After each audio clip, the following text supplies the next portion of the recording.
Et à part ça, on veut me faire croire que les naturopathes ne sont pas des sorcières. Bonjour et bienvenue dans les Vlogmas d'une naturopathe.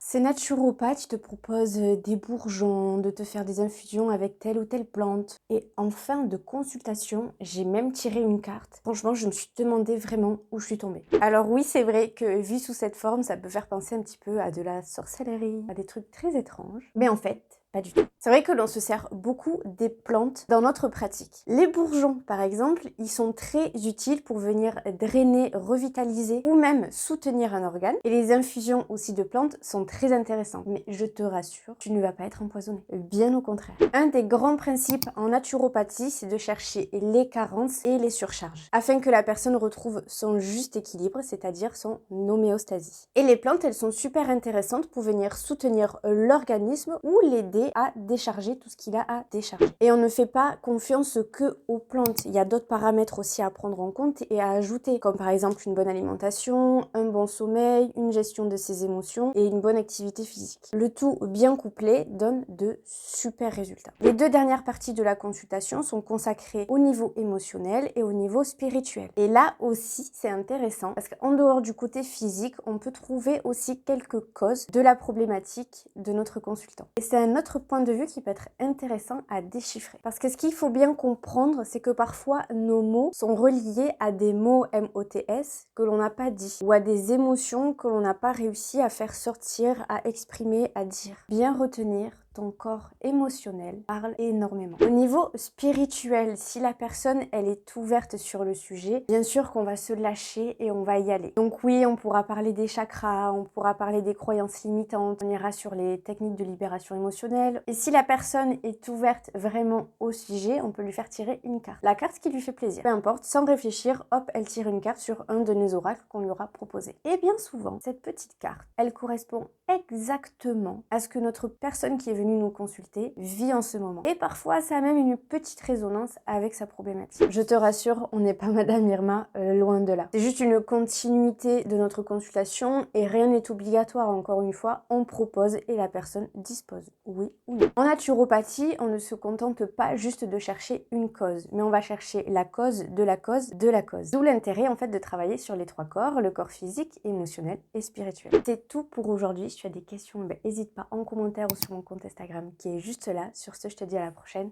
Ciao!